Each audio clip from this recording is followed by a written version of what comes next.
안녕하십니까. 암호화폐 정보를 전달해드리는 닥터 비트맨입니다. 네, 현재 암호화폐 가격들이 계속해서 횡보를 보여주고 있죠. 네, 그런 가운데 5일 비트코인 네트워크 해시레이트가 역대 최고치를 경신했다는 소식이 나왔습니다. 네, 암호화폐 전문 미디어 더 블록이 블록체인 관련 데이터 제공 사이트인 블록체인.com의 데이터를 인용, 지난 5일 기준 비트코인 네트워크의 해시레이트가 74.54를 기록하면서 역대 최고치를 경신했다고 합니다. 네, 이는 지난해 동기 대비 109% 상승한 수준인데요. 네, 앞서 비트코인 네트워크는 지난 6월 29일 68.63 해시레이트를 기록하면서 종전 최고 수치를 기록한 바 있다고 합니다. 네, 현재 BTC.com에 따르게 되면 비트코인 네트워크의 해시레이트는 65.61을 나타내고 있다고 하네요. 네, 그러면서 많은 분들이 지금 기대하고 있는 알트코인 상승장, 대상승장에 대해서 많은 얘기들이 나오고 있죠. 네, 한 암호화폐 분석가는 알트코인 시즌은 2020년에 올 것이라고 전망을 했습니다. 네, 트위터의 인기 암호화폐 분석가이죠. 문 오버러드는 7일 트위터를 통해 알트 시즌이 2020년에 올 것이라고 전망을 했습니다. 네, 보도에 따르게 되면 비트코인의 통합기간 동안 알트 시즌에 대한 다양한 분석에도 불구하고 네, 알트코인은 비트코인에 대한 일반적인 상관관계를 제외하고 비교적 평온한 상태를 유지하고 있다고 하는데 네, 하지만 문 오버로드는 보다 거시적인 시각으로 바라보면 알트 시즌이 이전에 예상했던 것보다 조금 더 멀어질 수 있다는 것을 암시하고 있습니다. 네, 문 오버로드는 2012년에서 15년 비트코인 가격 기록과 16년에서 19년 알트코인 시가총액을 비교한 결과 2012년 비트코인 차트와 같이 일정 기간 축적 기간이 지난 후에 새로운 최고치로 끌어올릴 수 있다면서 알트코인의 상승 시즌을 2020년에 올 것임을 시사하고 있다고 하는데 네, 이것이 잘 될지 안 될지는 지금 어느 누구도 예측할 수 없는 일입니다. 네, 맞죠? 네, 그럼에도 불구하고 현재로서 알트코인이 비트코인 페이스에 맞추기 위한 투쟁을 계속할 것으로 보인다고 하는데 현재 비트코인 도미넌스는 62%를 보이고 있고 그 결과 알트코인이 어려움을 겪고 있다고 하네요. 네, 지난 알트 시즌 동안은 이제 비트코인의 더미넌스가 약 33%에 달했다고 하는데 이는 비트코인의 점유율이 2017년 12월 4일 59%에서 2018년 1월 8일 33%로 떨어지며 그 사이 알트코인 가격이 크게 오른 데 따른 것이라고 합니다. 네, 이제 거의 신화적인 알트 시즌을 맞이하기 위해서는 우리는 비트코인의 지배력이 급격히 떨어지는 것을 보아야 할 것 같다며 그렇지 않으면 알트코인이 상승 여력은 없다라면서 기사가 마무리되고 있습니다. 네, 계속해서 이제 탈비트를 외치고 있는데 아직까지는 비트코인의 영향력이 너무나 막대한 것은 사실입니다. 비트코인이 상승하면 같이 상승하고 하락하면 하락하고 또 상승하면 하락하고 하락하면 같이 하락하고 이러한 기괴한 움직임을 보여주고 있는데 정말로 탈비트가 되는 그날이 하루빨리 와서 각자의 코인들이 각자의 목적에 맞게 각자의 호재에 따라서 상승 및 하락을 하는 이런 모습을 보여주는 그날이 하루빨리 오기를 바라봅니다. 네, 닥터둠이죠. 이제 닥터둠 교수가 또 한번 언급을 했습니다. 네, 암호화폐 사기꾼이 넘치는 스캠 시장이다. 대표적인 비트코인 회의론자 닥터둠 누리엘 루비니가 최근 프랑스에서 열린 경제 관련 강연회에서 비트코인을 비롯한 기타 암호화폐와 디지털 자산 산업은 거대한 현대의 거품이라면서 블록체인은 인류 역사상 가장 과장된 기술이라고 비난을 했습니다. 네, 그는 특히 최근 SNS에서 설전을 펼치고 있는 비트맥스 공동 창업자 아서 헤이즈에 대한 비난을 계속하면서 네, 암호화폐 시장엔 수많은 사기꾼과 스캠 프로젝트가 넘쳐나고 있다면서 그들이 이렇게 쉽게 살아남고 있는 것이 믿기 어렵다며 세계적인 마약상들보다 암호화폐 시장이 더 나쁘다라면서 이렇게 기사가 마무리되고 있습니다. 네, 참 세계적인 마약상들보다 암호화폐 시장이 더 나쁘다. 그냥 네, 암호화폐 시장을 까기 위해서 비난의 목적으로 말한 것이 100%이죠. 참으로 안타깝습니다. 닥터둠 나중에 비트코인이 크게 상승을 하고 암호화폐 시장이 주류 시장으로 차지를 했을 때 과연 어떻게 입장이 바뀌게 될까요? 네, 여태까지 이제 상황을 살펴보게 되면은 암호화폐에 대해서 안 좋게 생각했던 인물들이 계속해서 암호화폐에 대해 이제 좋게 생각하는 쪽으로 바뀐다는 기사가 하나 두 개씩 나오고 있습니다. 네, 2019년에만 있어도 굉장히 많은 인물들이 바뀌었는데 2020년 그리고 2021년 암호화폐 시장 영향력이 점점 더 커지면서 시장 지배력이 커졌을 때 과연 닥터둠도 끝까지 암호화폐에 대해서 이런 비난적인 행태를 계속해서 유지하고 있을까요? 한번 지켜보도록 하겠습니다. 가지고 있는 비트코인이나 다 팔고 얘기를 했으면 좋겠습니다.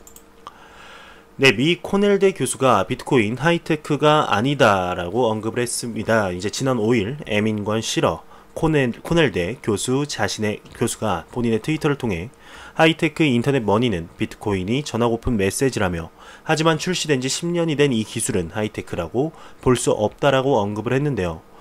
네, 이와 관련해 그는 비트코인은 상대적으로 느리고 비효율적이며 실제 사용 사례에 적합하지 않은 설계 구조를 갖고 있다고 분석을 했습니다. 네, 그는 최근 비트코인 ATM을 통한 비트코인 도난 사건이 발생을 했는데 이는 비트코인 네트워크의 기본적인 단점을 파고든 지능적인 범죄라고 합니다. 네, 이는 현금 인출기의 프로그래밍 문제도 아니었고 또 그는 비트코인 커뮤니티는 사이비 종교와 구별하기 어려울 정도로 이성적이지 못하다며 실제 일어난 사건을 있는 그대로 받아들이지 않으면 비트코인을 부정하는 개인 혹은 단체를 공격하기 바쁘다라고 지적을 하면서 기사가 마무리되고 있는데요. 네, 참으로 이런 분들이 아직까지도 굉장히 많습니다. 왜 대기업들 그리고 기관 투자자들이 암호화폐에 투자를 하지 못해서 이렇게 그 기술들을 받아들이지 못해서 안달이 났을까요? 왜 국가들은 암호화폐를 제도권 안으로 들여오려는 노력을 계속해서 할까요? 네, 이분들, 그런 걸 모르는 분들이 아닐 텐데 도대체 뭐를 부정하고 싶은 건지 참으로 안타까울 따름입니다. 네, 이제 외신이 미 국세청 암호화폐 납세, 지침, 갱신, 친암호화폐, 국회 압력 영향이라는 기사가 나왔습니다. 네, 미국 국세청이죠. IRS가 수준으로 새로운 암호화폐 납세 가이드라인을 발표하기로 한 것과 관련해 미국 국회 내 친암호화폐적인 분위기가 작용했다고 블록체인 미디어 비트코이니스트가 분석을 했습니다. 네, 미디어에 따르게 되면 찰스 레티그 국세청장은 이제 톰 에머 하원 의원에게 보낸 서한을 통해서 새로운 가이드라인에서 암호화폐 관련 세금을 계산하는 방법과 그 외의 다른 이슈들을 다루게 될 것이라고 밝혔는데요. 네, 앞서 지난 4월 톰 에머 등 21명의 국회의원이 국세청에 암호화폐 관련 문제에 대한 명확한 가이드라인을 요청한 바 있다고 합니다. 네, 미 국세청은 현재 암호화폐 자산을 가상화폐로 규정을 하면서 법정 화폐와 달리 법적 지위를 인정하지 않고 있다고 하는데 미디어에 따르게 되면 현재 미국 국회 내 일부 의원들을 중심으로 규제에 대한 부담과 법적 모호성으로 인해 글로벌 암호화폐 산업 경쟁에서 미국이 뒤처지고 있다는 우려가 커지고 있다고 합니다. 이에 암호화폐 산업의 성장을 촉진할 수 있는 입법이 필요하다는 목소리에 힘이 실리고 있다는 설명인데요. 실제로 현재 미국 국회에서는 암호화폐를 증권 분류에서 제외하는 토큰 분류법, 암호화폐 거래 과세 조정, 블록체인을 이용한 비금융 사업자에 대한 송금자 분류 예외를 골자로 한 블록체인 추진법이 추진되고 있다며 기사가 마무리되고 있는데요. 네, 최근 들어서 이제 트럼프 정부에 들어서 지금 암호화폐에 관련해요. 이제 친화적인 이런 성향을 계속해서 나타나고 있죠. 네, 어제만 해도 이제 이런 소식이 나왔습니다. 이제 미 연준 차기 의장 이제 쉘튼을 이렇게 임명한다는 소식이 나왔는데 굉장히 암호화폐에 대해서 친화적인 행보를 이렇게 보여줬던 인물이죠. 네, 이와 더불어 굉장히 많습니다. 지금 트럼프 곁에 있는 사람들만 해도 암호화폐에 관해서 좋게 생각하는 사람들이 깔리고 깔렸습니다. 하지만 미국 규제는 아직까지는 이런 것과는 정반대로 가고 있다고 굉장히 아쉬운 목소리가 나오고 있는데 과연 어떠한 식으로 미국의 암호화폐를 대하게 될지 그리고 규제를 하게 될지 한번 지켜보도록 하겠습니다. 미국이 전 세계 금융시장을 지배하고 있는 만큼 암호화폐에 대해서 어떻게 하느냐에 따라서 전 세계적으로 이런 방향성이 결정되지 않을까 싶습니다. 그러면 코인마켓캡에서 가격 한번 보고 가도록 하겠습니다. 비트코인 같은 경우는 전날 대비 0.1% 하락을 하면서 사실상 횡보를 보여주고 있죠. 1330만원대를 유지를 하고 있고 이더리움 같은 경우는 전날 대비 소폭 상승을 하면서 34만 5천 원대, 리플 XRP 같은 경우 새벽에 이렇게 많이 상승을 했다가 지금은 다시 하락을 하면서 465원대를 유지를 하고 있습니다. 현재 메이저 탑10 코인들이 전반적으로 횡보를 보여주고 있는 가운데 참으로 안타깝죠. 가격 상승, 알트코인 상승장을 많이 기대했던 분들이 굉장히 많은데요. 지금 그거를 바라고 투자했던 분들은 사실상 많이 손해를 보셨지 않을까 싶습니다. 이번 새벽에 이제 리플 급등에 관하여 많은 소식들이 나왔는데, 비트코인 하락세 리플 XRP만 펌핑, 아메리칸 익스프레스 때문이라는 기사가 나왔습니다. 제가 아침에도 이렇게 영상에서 언급해 드렸는데요. 리플 XRP가 오늘 하락세인 시장 추세에 역행하여서 상승을 하였죠. 일부 소식통들은 아메리칸 익스프레스 웹사이트에 블로그 게시물과 관련이 있을 수 있다고 주장을 했습니다. 보도에 따르게 되면 이 블로그 게시글은 오늘 공유되었지만 작성 시기는 훨씬 더 오래전으로 거슬러 올라간다고 합니다. 이 글에서 아메리칸 익스프레스는 리플의 송금 기술의 가능성에 대해 논하고 있다면서 시로 묘사되는 마지막 문장은 XRP가 전자 우편처럼 자유롭게 돈을 움직일 수 있도록 할 수 있다는 것을 암시하기 때문인데요. 일부는 아메리칸 익스프레스가 리플과 제휴하거나 XRP 또는 엑스래피드 시스템을 사용하는 것을 고려하고 있다는 의미라고 주장을 하면서 XRP의 가격은 약 5%의 소폭의 상승을 보았습니다. 비록 XRP는 일반적으로 비트코인이나 다른 알트코인과 약간 독립적으로 움직이고 있죠. 펌프의 크기는 단순한 기술적 요인에 의해 설명될 수 있지만 많은 사람들은 아메리칸 익스프레스 연결이 XRP를 펌프하기에 충분했다는 거 이렇게 믿고 있습니다. 반면 문제의 기사는 사실 거의 1년 전에 작성이 되었다고 하는데 이후 아메리칸 익스프레스와 리플의 협력에 대한 추가 발표는 없었다면서, 그래서 그 가격 펌프는 열정적이고 헌신적이지만 종종 잘못 이해되는 XRP 커뮤니티의 아주 단기적인 포모였을지도 모른다며 기사가 마무리되고 있네요.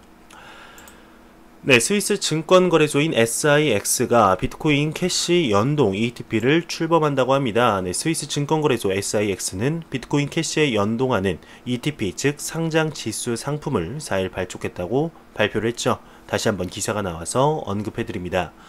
이에 기관 투자가 등을 암호화폐 투자로 불러들이는 계기가 될지 귀추가 주목이 되고 있다고 하는데, SIX는 이미 비트코인과 이더리움, 리플 XRP가 연동되는 ETP를 시작을 했죠. 그러면서 점차 이제 메이저 코인 순으로 늘려간다고 이미 언급을 했었습니다.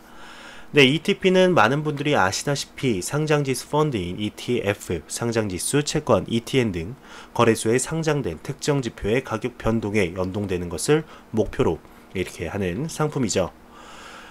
과연 이 소식이 암호화폐 시장에 어떠한 영향을 미치게 될까요? ETP 하니까 ETF가 자연스럽게 떠오르는 분들이 굉장히 많을 겁니다. ETF, 과연 시장에 어떻게 승인이 나게 될지 2018년부터 계속해서 연기되고 있는 ETF 소식 참으로 안타깝습니다.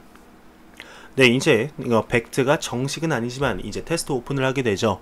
그 이후에 정식 오픈을 벡트가 먼저 하면서 이제 비트코인 ETF에 승인에 영향을 줘서 2019년이 가기 전에 4분기 안에는 ETF 승인이 났으면 좋겠습니다. 참 올해도 기다린 것 같네요. 라틴 아메리카 최대 투자 은행 1조 1,700억 원 규모의 증권형 토큰을 발행한다고 합니다. 라틴 아메리카 최대 투자 은행인 BTG 팩추얼이 테조스 블록체인상에서 STO, 즉 증권형 토큰 공개를 진행한다고 합니다. 3일 테조스에 따르게 되면 BTG 팩추얼과 두바이 자산 운용사 달마 캐피털은 테조스 블록체인상에서 전통 자산을 토큰화해 10억 달러, 즉 1조 1,700억 원 규모의 증권형 토큰을 발행한다고 하는데, 이번 STO를 통해서 달마 캐피털은 부동산, 주식뿐 아니라 스포츠 클럽에 이르기까지 다양한 자산을 토큰화할 계획이며, BTG 팩추얼은 STO 분야에서 입지를 굳힐 전망이라고 합니다. 네, BTG 팩추얼은 이더리움 블록체인 상에서 브라질 부동산을 토큰한 RBC 토큰을 발행한 바 있다며 해외 투자자들이 브라질 부동산에 더 쉽게 투자할 수 있도록 한다는 취지라고 하는데, 네, 안드레 포르틸로 네, BTG 팩추얼 STO 담당 파트너는 앞으로도 이더리움 블록체인은 계속 사용할 것이며 자산 토큰화를 위한 플랫폼으로 테조스를 눈여겨보고 있다고 합니다. 네, 테조스 초기 투자자이자 비트코인 지지자로 유명한 팀 드레이퍼는 이번 BTG 팩추얼 STO에 대해서 테조스가 증권형 토큰 분야에 강력한 상용화 사례를 갖게 됐다고 평가를 하면서 네, 기사가 마무리되고 있습니다. 네, 일본은행 부총재가 CBDC 발행 계획이 없다, 불확실성이라는 기사가 나왔습니다. 네, 일본은행 부총재가 중앙은행 디지털 화폐 CBDC에 대해 부정적인 입장을 보였다고 하는데, 네, 5일 일본은행 마사요시 아마미야 부총재는 발음도 힘드네요. 네, 이 부총재가 로이터가 주최한 뉴스메이커 이벤트에서 중앙은행 디지털 화폐가 국가은행 결제 시스템에 미칠 영향에 대해 예의주시해야 한다고 언급을 했습니다. 네, 이 부총재는 일본 은행은 현재로선 중앙은행 디지털 화폐를 발행할 계획이 없다면서 기존 상업은행에 어떠한 영향을 미칠지 불확실하기 때문이라고 주장을 했습니다. 네, 만약 중앙은행 디지털 화폐가 개인 예금을 대신할 수 있다면 상업은행의 신용 경로를 해쳐 경제에 부정적인 영향을 미칠 수 있다고 전망을 했는데, 네, 또한 그는 글로벌 중앙은행이 디지털 통화를 어떻게 규제해야 하는지에 대해 합의를 하지 못했다면서도 디지털 통화가 금융 시스템에 위협을 끼치기에는 아직까지는 규모가 너무 작다는 결론을 내렸다고 합니다. 네, 실제로 각국 중앙은행들이 디지털 화폐를 통한 마이너스 금리 정책 가능성에 대해 연구를 해오고 있죠. 네, 경기 불황이 계속되면서 이제 통상 중앙은행은 기준금리를 인하한다고 합니다. 그럼에도 경기 부양 효과는 일어나지 않을 때가 문제라고 하는데, 네, 한국은행에 따르게 되면 2018년 보고서를 통해서 디지털 화폐를 발행하면 마이너스 금리를 설정할 수 있어 저성장 저물가 상황에 대비할 수 있다고 전망한 바 있습니다. 네, 아마미야 부총재는 명목상의 제로금리 하한을 극복하려면 중앙은행은 현금을 없애야 할 필요가 있을 것이라면서 현금을 없애면 결제 인프라를 불편하게 만들 수 있어 어떤 중앙은행도 디지털 화폐를 발행하지 않을 것이라고 주장을 했다고 하네요. 네, 또 일본에 관한 소식입니다. 일본 블록체인 전문가가 이제 리브라 보급화 쉽지가 않다, 확장성 개선이 필요하다라고 언급을 했는데, 네, 일본 블록체인 추진협회 BCCC가 최근 페이스북의 암호화폐 프로젝트 리브라 관련 토론회를 개최했다고 합니다. 네, 이날 일본 비트코인 연구소 대표는 리브라의 보급화는 쉽지 않을 것이라고 전망을 했는데요. 네, 그는 리브라 백서에 따르게 되면 해당 암호화폐의 기술 및 내용적 요소들은 재밌는 부분이 존재하지만 설계 자체와 실제 운용은 분명히 상당한 차이가 존재한다며 확장성은 리브라 프로젝트가 가장 먼저 해결해야 할 문제라고 언급을 했습니다. 네, 백서상의 리브라 프로젝트는 정말 10억 명에게 서비스를 제공할 수 있을지 의문이 든다며 다수 프로젝트들이 멀티체인, 인터체인 등을 도입해 확장성을 개선하려 노력하고 있다고 하는데, 네, 이들은 3세대 블록체인으로 불리기도 하지만 네, 리브라는 기술적으로 새로운 내용이 없기 때문에 미래가 밝다고 말하기는 어렵다고 덧붙였네요. 또 그는 이날 리브라 프로젝트는 베트남 등 은행 업계 신뢰도가 낮은 국가를 주요 타겟으로 삼고 있고, 하지만 정작 해당 국가에서 리브라는 크게 화제가 되고 있지는 않고 있다고 언급을 하면서 이와 관련해 그는 베트남 국민들은 아직 은행 계좌를 갖고 있지 않는 사람들이 많으며 페이스북 역시 보급화되어 있다고 언급을 했습니다. 네, 페이스북이 베트남을 주요 시장으로 지목한 것은 아마 이러한 이유 때문일 것이라고 생각을 하는데, 현재 베트남 사람들이 리브라 프로젝트 자체에 관심과 이해가 부족한 것은 사실이지만 페이스북에 도입되는 기능에 따라 리브라의 보급화는 충분히 가능할 것이라고 분석을 했습니다. 네, 리브라 프로젝트에 관해서 세계 각국의 금융 전문가들이 계속해서 언급을 하고 있습니다. 네, 과연 어떻게 진행이 되게 될까요? 리브라 프로젝트, 네, 과연 인도에서 먼저 시작을 하게 될까요? 아니면 베트남에서 먼저 시작하게 될까요? 아니면 여태까지 전혀 언급되지 않았던 새로운 나라에서 시작이 되게 될까요?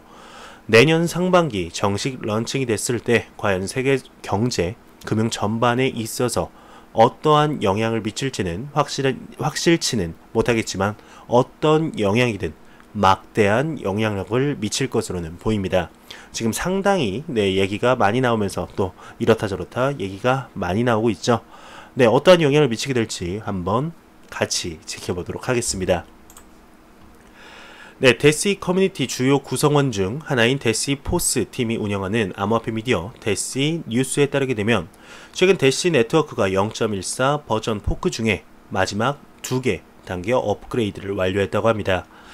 이번 업그레이드에서 데시 네트워크는 이전 버전에서 트랜잭션의 90%에 적용되는 데시 인스턴트 샌드 기능을 비활성화하고 MLMQ 기반 신규 버전 인스턴트 샌드를 활성화했다고 하는데 이를 통해 보안성을 제고하는 동시에 네트워크 속도를 개선한다는 설명이라고 합니다.